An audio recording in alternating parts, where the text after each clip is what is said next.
In this session, we will discuss the field effector transistors IV characteristics. Similarly to BJT, we can generate a set of IV curves for a MOSFET by setting VGS at the same time varying VDS. There are three regions of operation available for MOSFET, that is cutoff and triode and saturation. So compared to BJT, the BJT also has three working modes, which is cutoff, saturation, and active. So don't be confused with the terms here. So for FET and BJT, their cutoff are the same, is comparable.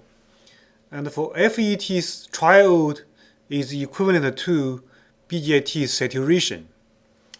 And FET's saturation actually is equivalent to BJT's active mode. We are going to get similar curves for MOSFET and equivalent to the BJT we get before. The saturation region is similar to the active region in BJTs. So the current now is maintaining a constant. We will increase the source drain voltage.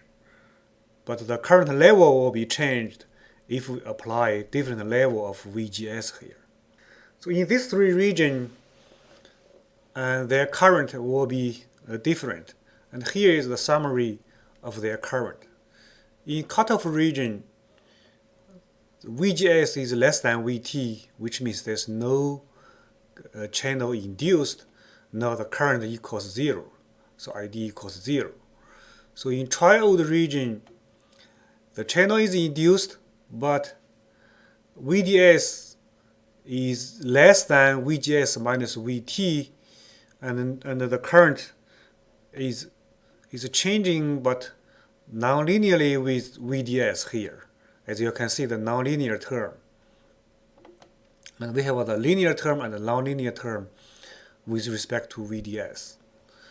In the saturation region, VDS now is larger than VGS minus VT, which is the overdrive voltage. And because VDS is larger enough, the current goes into saturation. So the current will not change with respect to VDS anymore. So the current equation now becomes here, and only proportional to VGS minus VT. And in all these equations, we have a Kn prime parameter here. This is called process transconductance with a unit of amps per voltage square. So this process transconductance parameter is equal to the mobility of the electron times the oxide capacitance. And here COX is the oxide capacitance, and the mu in here is the mobility of electrons.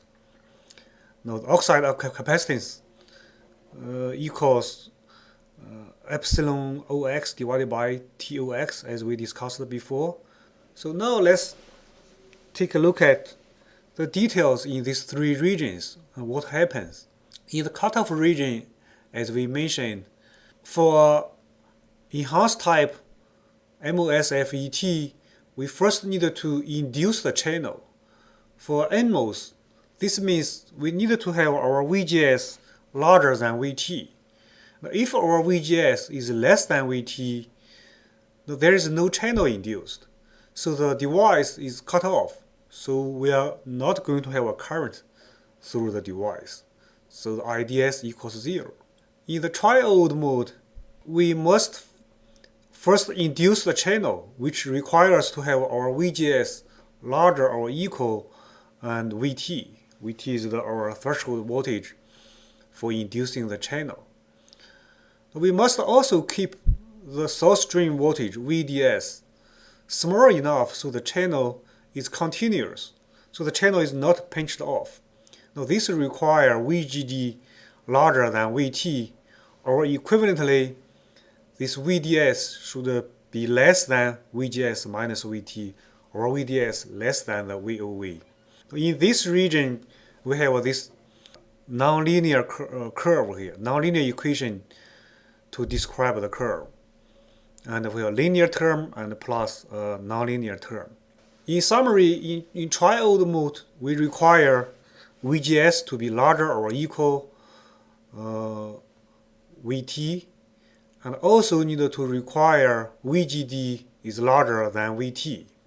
So VGD is larger than VT actually is equivalent to VDS less than VGS minus VT. And here is the proof why this is equivalent. So we know VDS, the drain to source voltage, equals the drain to gate voltage plus the gate to source voltage. So this can be obtained from the KVL. Now VDG here can be written as negative VGD. Now if we rearrange this equation, we get our VGD equals VGS minus VDS. So VGD bigger than VT now is equivalent to, and VGS minus VDS, we can replace VGD by VGS minus VDS, and bigger than or larger than VT. And if we rewrite, and we can get VDS less than VGS minus VT. In saturation mode, we also need to induce the channel. So that requires VGS larger than or equal VT. We must also keep VDS larger enough so the channel is pinched off. To make the channel pinched off, we need to have this VGD less than VT.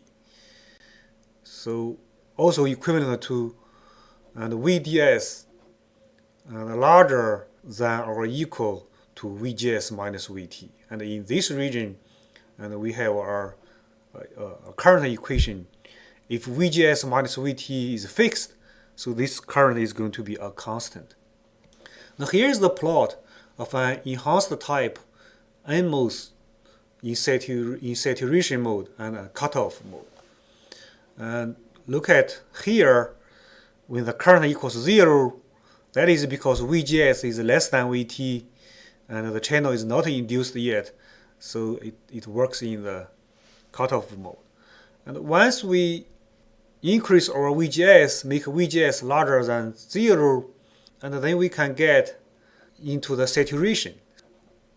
Here, I can show you an example and how to analyze the transistor with the information we just obtained. So given an enhanced type NMOS transistor here, with the threshold voltage equals 2 volts and VGS equals 3 volts, so determine the region of operation for the following the drain voltage condition. So for A, when VD equals 0.5 volts, and B, when VD equals 1 volts, and C, when VD equals 5 volts.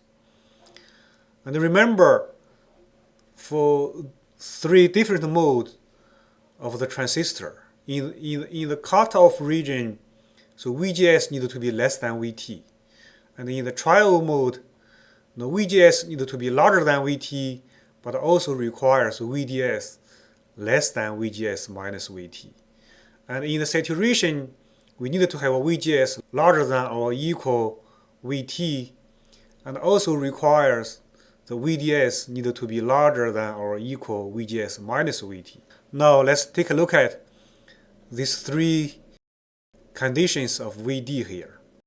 For VD equals 0.5 volts, since our VGS is always larger than our VT, or VT equals 2 volts, which means the transistor will not work in the cutoff. Now let's check our VDS. VDS now equals VD, alright? So that is 0.5 volts. Now this one will be less than VGS minus VT. Now VGS minus VT equals 3 minus 2 equals 1 volts. So that tells us when VD equals 0.5, it is not cut off, but in a triode mode because it satisfies the triode mode condition.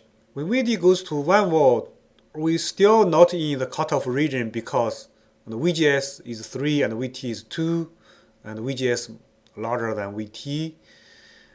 And when VDS equals 1 volt, or VGS minus VT equals 1 volt, and here we will be in the boundary between saturation and the triode mode. And we can use either equation to do the calculation because this is in the boundary.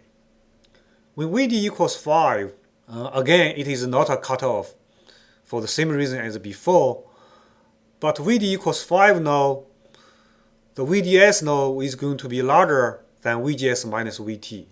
VGS minus VT equals 1 volt as we calculated before. So the transistor must operate in saturation mode. Here's another example. An NMOS enhancement type FET has VT equals 2. If VGS ranges from 2.5 to 5 volts, what is the largest VDS for which the channel remain continuous? Now, when the channel remain continuous, means this is a triode operation. So that requires the channel must be induced. So the VGS must be larger than or equal to VT.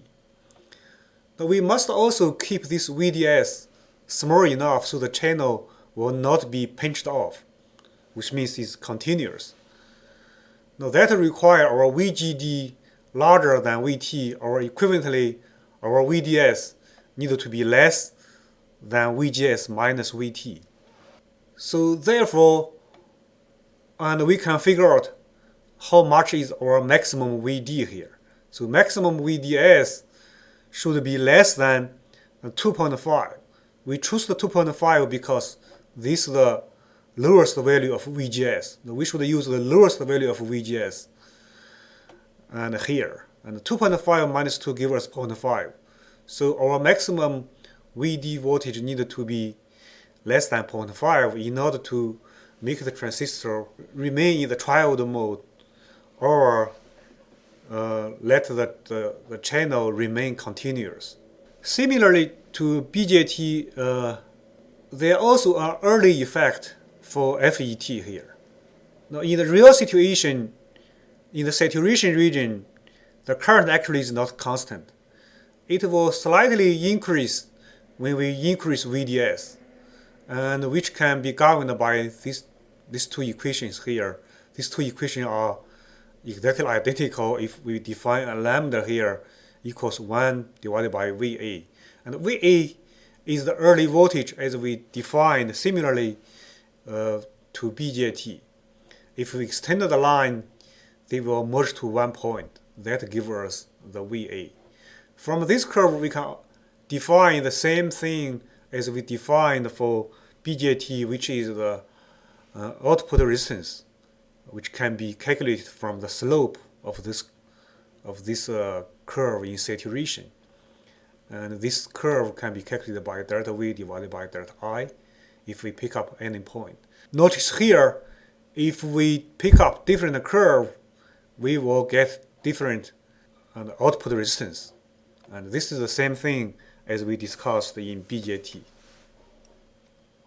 Now, in the saturation mode, so the MOSFET behaves as a current source controlled by a gate voltage. So we can use this model to model the MOSFET here for the larger signal or DC signal. Now this is the current in saturation mode, and this is the RO from the early voltage effect. And we have this gate voltage. And in DC analysis, we know there's no DC current into the gate. Here we have a few examples to analyze the transistors. So this example is to determine the value of RD and RS so that the transistor will operate at RD equals 0.4 milliamps and also VD equals 0.5 volts. Now this is the NMOS transistor. It has a threshold voltage 0.7 volts and mu n COX, sometimes we call it K prime, equals 100 microamps per voltage square, and the length of the transistor equals 1 micron, the width of the transistor equals 32 micron. If we neglect the channel length modulation effect, which is the early effect we just talked about, now let's take a look at how can we determine the RD and RS value here. Now RD actually is very easy to determine because we know VDD equals 2.5 and VD equals 0.5. We're going to have a voltage difference between the RD, that is 2 volts. We know the current through this resistor, that is 0.4 milliamps. So we can directly calculate the resistance of RD, that is equal 5 kilo ohm. Since our current is not zero, which means the transistor should be either work at saturation mode or at triode mode. So in saturation mode, we require VGD need to be less than VT. And in triode mode, we need to require VGD larger than VT. Now let's check and how much is our VGD here. Our VGD now equals negative 0.5 because our gate is 0, our drain now is 0.5. So 0 minus 0.5 gives us negative 0.5 volts. Definitely this is less than VT. VT is 0.7 volts. The transistor now works at saturation mode. Now we can use the saturation equation here to figure out how much is our VGS. Because in this formula here, all the parameters are known except VGS. And we can solve this equation to obtain a VGS. And VGS equals 1.2 volts. After we calculate the VGS equals 1.2 volts. So that means our Vs is supposed to be negative 1.2. Now we can directly calculate our RS value by looking at the voltage difference across RS. So negative 1.2 minus negative 2.5 gives us a voltage 1.3 volts drop across RS. So divided by the current will give us the resistance. Now we get our ID equals 5 kilo ohm and RS equals 3.25 kilo ohm. In order to let the transistor operate at ID equals 0.4 milliamps and VD equals 0.5 volts. Now let's take a look at this example.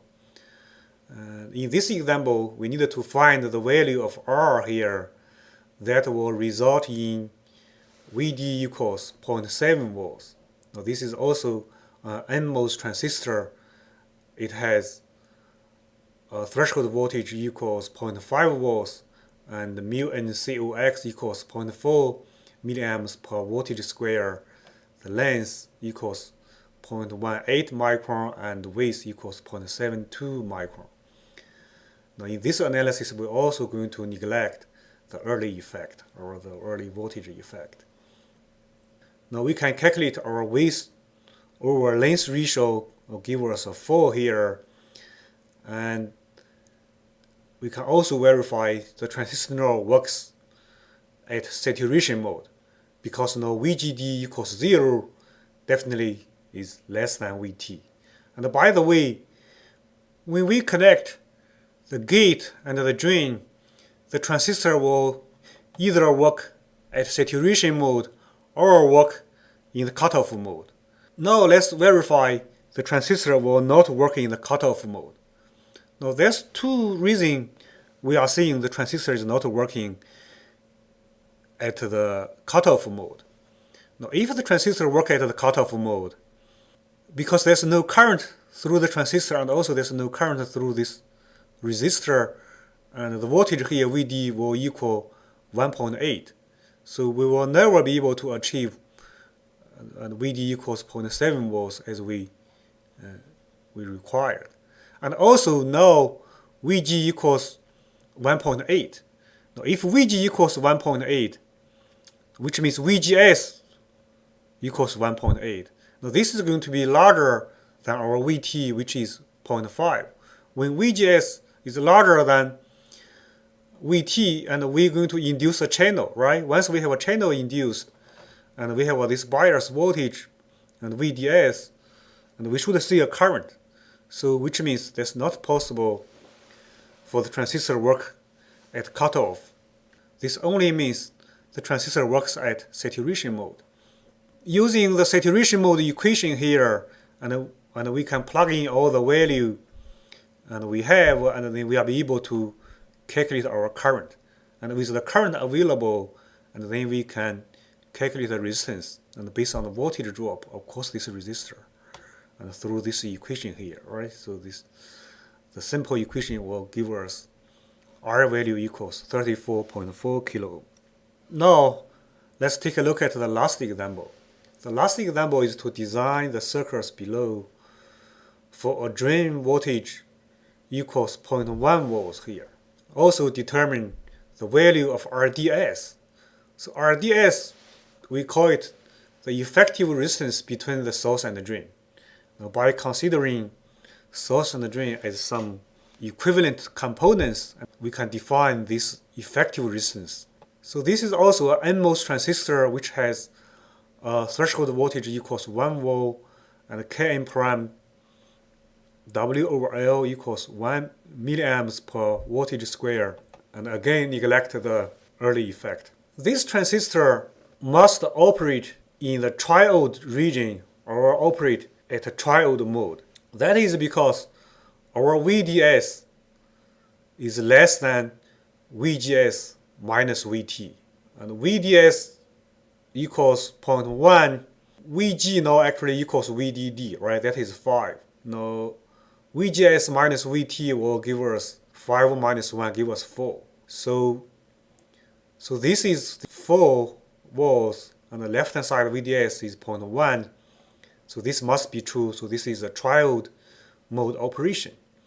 And we can use the tri-mode equation to figure out how much is our IDS. And to calculate our IDS, we can just use our VDS and divide it by RD. We calculate it from the above equation, and then we can get the answer. So it's going to be simple and straightforward. Okay, this is the main IV characteristics of a MOSFET. And in next session, we are going to discuss using MOSFET to make amplifiers.